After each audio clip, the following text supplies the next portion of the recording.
a very difficult stretch, but you continue to perform at a high level. How are you able to get to your game? Basketball when I'm on the court.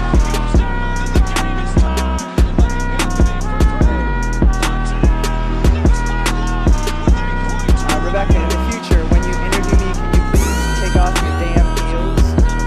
He said, I'll present you, provided you let me wear your heels. We'll save that for later.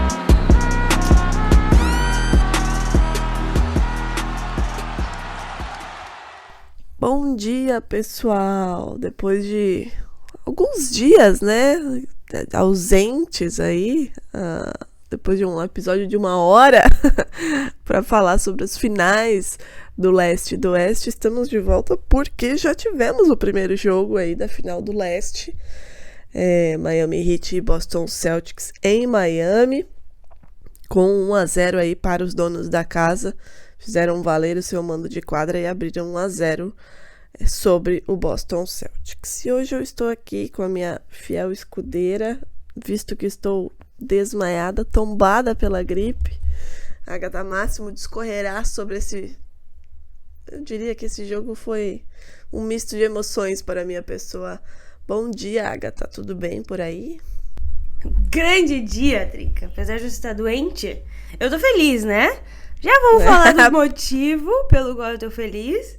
Mas antes de mais nada, queria contar novidade para as pessoas que estão nos ouvindo, né? Nós agora temos um site para apoio. Aquilo que a gente vem prometendo há muito tempo finalmente aconteceu. Se você é um grande apreciador dos nossos episódios e quer ter conteúdos exclusivos, a gente vai lançar várias séries exclusivas, vão ter textos, muita coisa de verdade.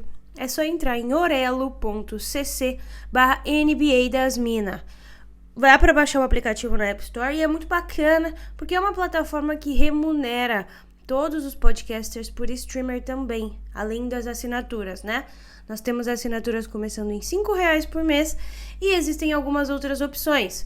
Tem opções, inclusive, que você ganha camisas do NBA das Minas, né? Para quem não viu no nosso Twitch, a gente lançou uma camisa maravilhosa, Haleluca. Corre lá para ver ou corre na WhatsApp, que tá tudo disponível já. Então, conto com vocês para ouvir a gente através do Orelo e também para fazer a assinatura e, enfim, poder usufruir de mais conteúdo nosso e ficar mais perto da gente, né? Vai ter um grupo aí de Telegram pra gente conversar, assistir os jogos juntos. Então vai ser bem bacana. Mas vamos aí ao que interessa, Drica. Vamos ao que interessa. Tivemos aí o primeiro jogo, a vitória de Miami. Boston Celtics estava aí, né, defasado, coitado. Marcus Smart ausente com uma lesão, pode voltar para o jogo 2. E Al Horford no protocolo de Covid de novo, né? Não sei o que esse homem faz, gente, pelo amor de Deus. Será que ele ele não faz, né, Drica? Ele não tomou a vacina. Então... E sai lambendo maçaneta, né? Porque não é possível, pelo amor de Deus. Eu já perdi as contas de quantas vezes ele pegou Covid aí nos últimos tempos. Mas enfim, o Celtic sem Smart e sem Horford, né? Foi derrotado aí pelo Miami Heat em Miami. O segundo jogo é na quinta-feira também em Miami. Mas, Agatha, assim, né? Não há terra arrasada, né, de novo, né, porque o Celtics também saiu perdendo para o Bucks lá na série passada, e o Celtics venceu 3 dos 4 quartos ontem, né, o buraco negro do Celtics foi o terceiro quarto, a volta do intervalo, que perdeu por 39-14, mas todos os outros 3 quartos foram vitórias do Celtics, o que significa que existe uma série, né, não é porque perdeu ontem que a coisa degringolou, e venceu 3 quartos contra o Miami em casa, com as ausências, né, de Smart e Horford, e para os Celtics essas ausências são extremamente sentidas, né, principalmente nesse terceiro quarto, quando o Celtics voltou meio desligado, e é onde a experiência dos dois poderia ter ajudado o time, não digo a não perder o quarto, né, ao Miami não diminuir a diferença, mas a não perder de tanto, né, a conseguir voltar um pouco o foco do jogo. Queria que tu falasse um pouquinho de qual foi a tua percepção, né, desse jogo, de como o Miami soube aproveitar, né, aquele quarto ruim do Celtics e como você acha que a volta, principalmente do Smart, que deve voltar antes, pode impactar isso, né? Lembrando que, né, a gente tem aí o Jimmy Butler do outro lado, que é extremamente decisivo, e o Butler terminou o jogo com 41 pontos, 9 rebotes e 5 assistências, o que é, né, fantástico, mas não tinha o Marcus Smart ali, né, para dar uma atrapalhada nele. Queria que tu falasse um pouquinho aí qual foi a tua percepção do jogo, como você enxerga as ausências dos dois, né, nesse resultado, e a possível volta, pelo menos, do Marcus Smart para o segundo jogo. Bom, vamos lá, né? Muita coisa aconteceu ontem, vamos falar desse jogo, porque é muito singular de fato. A gente falou no último episódio, inclusive, que o melhor jogador da série foi o Al Horford, né? O jogador que mantinha o time vivo, pelo menos nos últimos 4 jogos, foi o Al Horford, e ele não estava presente ontem. E a gente tá falando do Defensive Player of the Year também fora. Então são 2 ausências que o Celtics sentiria demais, né? Não são os 2 melhores jogadores, mas provavelmente o número 3 e 4 aí desse time que estão seguram as pontas de outra forma, eu diria, né? Então, de fato, essa ausência foi sentida. Mas eles começaram o jogo muito bem, você mesmo mencionou. O Celtics foi pro intervalo, vencendo, inclusive, fazendo um bom jogo. O Jason Tatum estava bem, especialmente o Time Lord, né? É muito gritante a diferença que ele faz no time quando ele está saudável. Ele jogou 28 minutos ontem com 75% de field goal. Da equipe titular, ele foi o único com plus-minus positivo, marcou 18 pontos. O Jason Tatum, ele obviamente teria um volume um pouco maior ontem, como vem tendo, né, ao longo da série. Mas ontem ele não estava bem o suficiente. Apesar de ter marcado 29 pontos, ter feito 6 assistências, 8 rebotes e 4 steals, ele ficou com 20% nas bolas de 3 e cometeu 7 turnovers. 7 turnovers é muita coisa para um líder do time cometer, né? Não dá pra se dar a esse luxo de errar tantas vezes individualmente. Agatha, Oi? 6 desses só no terceiro quarto, que foi quando ele ficou responsável por armar o jogo, né? Então, assim, 6 nesse quarto que foi o buraco do Celtics. Pois é. Essa, inclusive, é uma deficiência que o Celtics tem, uma vez que o Marcus Smart ainda não está na quadra, né? Por mais que exista um Peyton Pritchard, outro jogador que ainda consegue levar a bola, não existe nenhum backup em termos de armação a nível do Marcus Smart, ou pelo menos que consegue segurar esse nível de jogo como um todo dentro desse Celtics. O Pritchard ainda não é esse cara. Ele é muito bom, a gente sabe quão importante o Pritchard é vindo do banco, mas ele não consegue ser o cara que ocupa esse espaço de forma titular. E o Derrick White menos ainda, né? Apesar de ter sido uma boa contratação, de também estar fazendo um bom campeonato, ele não é o cara que vai armar jogadas. Então ficou na mão do Tatum, que ainda não tem tanta habilidade em termos de armação. Pra mim é uma questão de tempo até que isso se desenvolva de forma satisfatória. Eu acho que daqui 3, 4 anos ele vai estar muito melhor nesse fundamento, né? Vai estar conseguindo criar jogadas para os outros, além de criar para si. Apesar de ter dado essas 6 assistências, né? Existe uma grande diferença entre passar a bola para a cesta e armar uma jogada de fato. Então esse terceiro quarto foi o terceiro quarto da morte, né? Uma série que pra mim é muito interessante, porque a gente vai ver a atuação clara dos técnicos nos ajustes, né? Um Boston Celtics que veio de uma série em que chutava muito de 3, por exemplo, agora infiltrou muito mais no garrafão, fez muito mais pontos no garrafão, deixou um pouco as bolas de 3 de lado. Hoje a gente vê também um Miami se acertando, né? Um Miami que entrou em quadra um pouco devagar, meio xoxo, e que no intervalo conseguiu consertar praticamente tudo aquilo que estava dando errado, né? Obviamente com a atuação magistral de Jimmy Butler, E agora eu vou vir com fatos, Drica. Pra variar, trouxe fatos.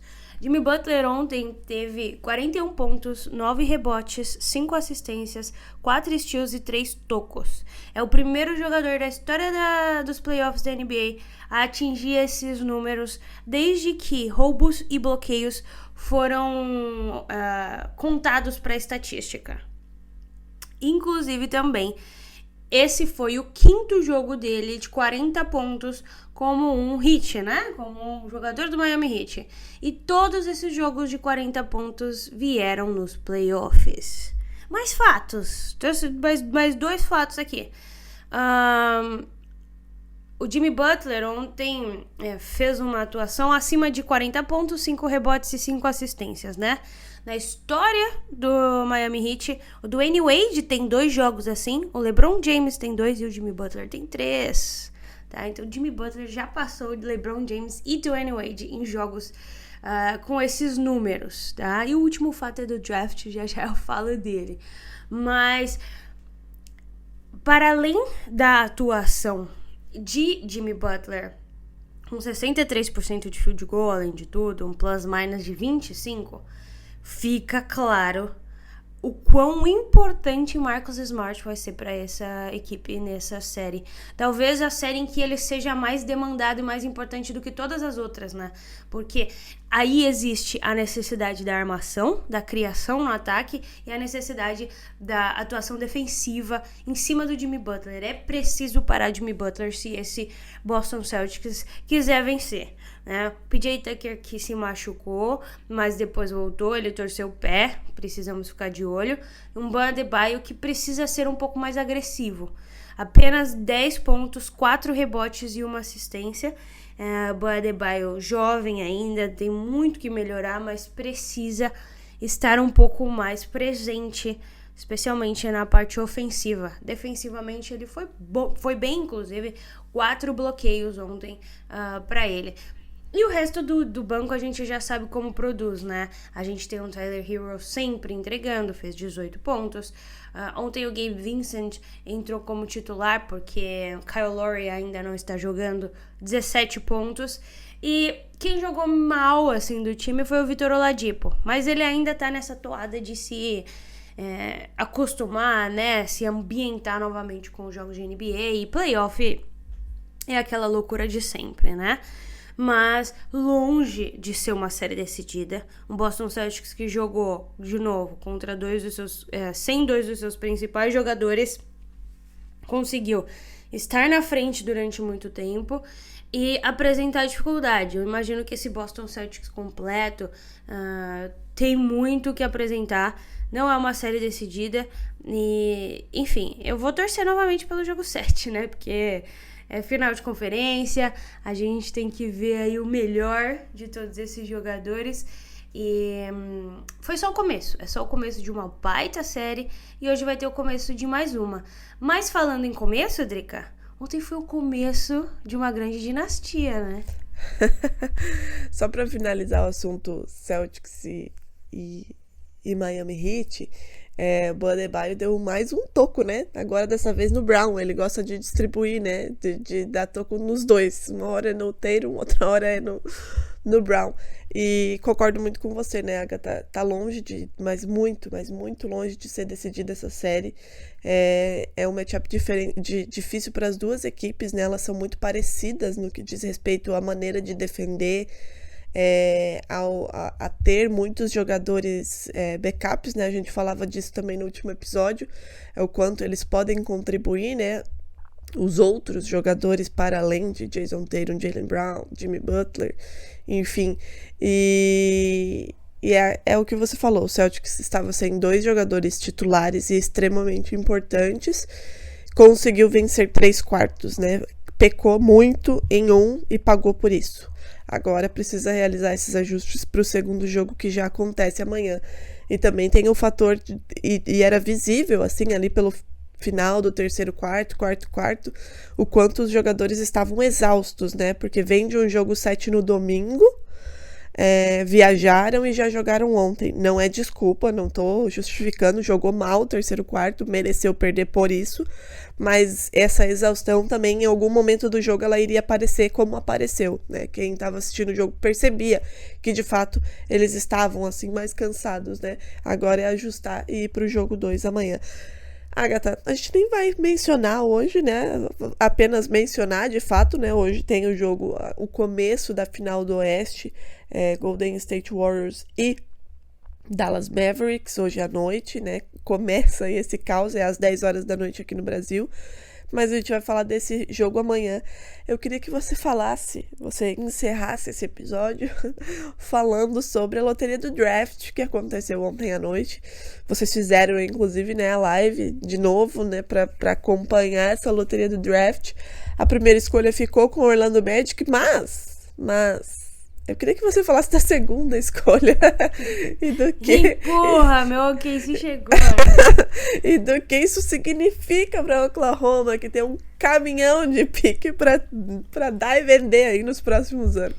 Pois é, o Oklahoma tem não só uma, mas duas piques nessa loteria, né? Nós pegamos a 2 e a 12, que era uma pique do Clippers, daquela troca com o Paul George, que nos rendeu SGA, inclusive, né? E, enfim, bom demais. E o Pelicans pegou uma pique do Lakers, então os times de LA, coitados, com exceção do Sacramento, os times da Califórnia, né? Com exceção do Sacramento, não tem piques. A loteria ficou muito parecida ali até um top 5, isso. Perdão, até o top 7, porque o Blazers caiu um pouco. Nada de surpresas. Pick 14 Cavaliers, 13 Hornets, 12 Thunder, 11 Knicks, 10 Wizards, 9 Spurs, 8 Pelicans. Aí sim, 7 Trail Blazers, 6 Indiana Pacers, 5 Detroit Pistons, que caiu. Aí a gente tava na live, né? Já tinha 200 pessoas assistindo com a gente, porque a gente pôs imagens. A gente decidiu que ia pôr imagens e pusemos. Deu tudo certo. E aí foi pro intervalo, né? Aí começou um grande drama da gente esperar, né, o que ia acontecer. E deu tudo certo, finalmente, né? Deu tudo certo. Sacramento Kings tem a pick 4, Houston Rockets, pick 3, Oklahoma City Thunder, a pick 2, e Orlando Magic, a pick 1. O Magic é um time que sabe bem escolher pick 1, né? Inclusive escolhe sempre homens grandes. As três picks de Orlando Magic foram Shaquille O'Neal, Chris Webber e Dwight Howard. E hoje, quando a gente olha para o top 3 desse próximo draft, a gente está falando de 3 homens grandes novamente.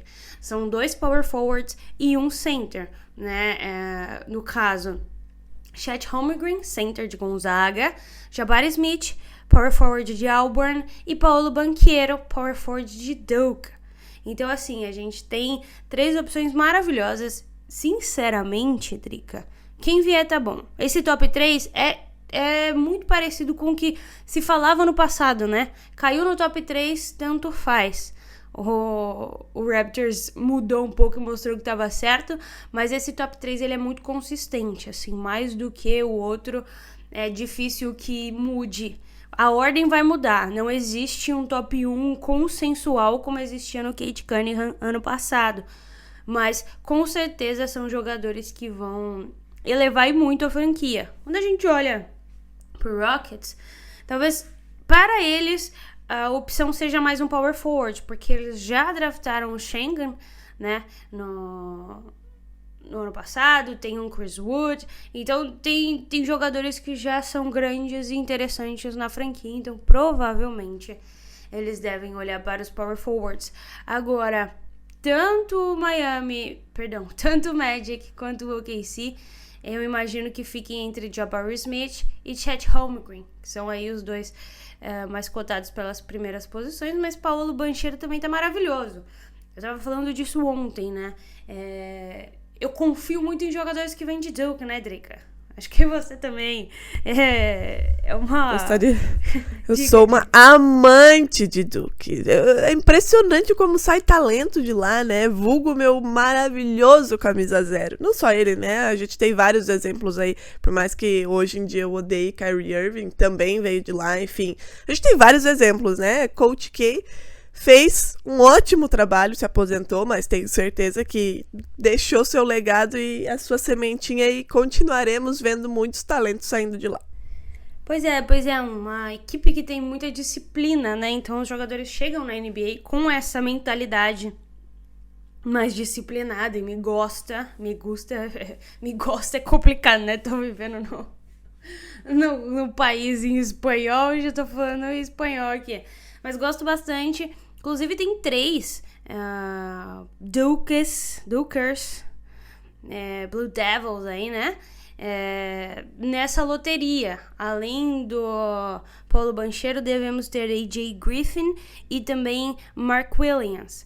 Então, assim, eu tô feliz, não tem como eu estar triste. A gente tem a pick 2 maravilhosa, ainda tem uma pick 12, né? Muita gente falando do Jalen Duren nessa pick 12 pra gente. Então, se a gente conseguir um power forward ali em cima, a gente consegue um center lá embaixo. Então, assim, nunca fui triste. Se já fui triste, não me lembro. E muito feliz. Finalmente, né, o trabalho deu certo. Desde que, inclusive, Drica, desde que a loteria foi estabelecida, né, lá em 2019, 2018, a diferença a troca da loteria, né? Porque antes, de fato, o último colocado tinha mais chances de pegar a pick 1 e tudo mais. Agora, os 3 últimos colocados têm a mesma chance e a partir do quarto as porcentagens vão mudando. Nunca o time de pior campanha conseguiu a pick 1, o que mostra, de fato, que é efetivo, né? Essa mudança ocorreu para que os times parassem de tancar de propósito. Sabendo que a chance maior era pegar a pick 1 ficando em último, eles faziam isso propositalmente. Hoje não adianta, você pode ficar em último, como ficou, por exemplo, o Houston Rockets, e cair para a 3ª posição. Então, muito bacana, muito maravilhoso, eu estou feliz. Você vai ficar em breve, porque o Celtics ainda vai te dar algumas alegrias. E o draft acontece no dia 26 de junho, logo após as finais da NBA. Então já tá batendo aí na porta, tem que ficar de olho. Olha, eu espero realmente terminar essa série feliz, né? Pra compensar aí a minha peste que se abateu sobre mim aí nesse frio desgraçado que faz no sul do Brasil. É isso então, Agatha Máximo, só reforçando, né, o comunicado inicial, para quem ainda não viu, estamos na Aurelo, acessem, os links estão em todas as nossas redes sociais, inclusive aqui. Inclusive aqui, tudo que é lugar, gente, tudo que é lugar. É só escolher um apoio se você puder, né? A gente sabe que também a situação é difícil, mas tem apoio aí simbólico, tem apoio um pouco mais caro, tem camisa, a gente lançou a Aleluca, mas tem mais coisa para vir aí em breve, então estejam atentos. E é isso, amanhã a gente volta para falar do primeiro jogo aí de Dallas Mavericks e Golden State Warriors. Algo mais, Agatha Máximo? É isso. Hoje tem o jovem, né, contra o brinquedinho assassino. Estou ansiosa. Eu tenho certeza que você está. Então é isso, gente. Beijão e até amanhã.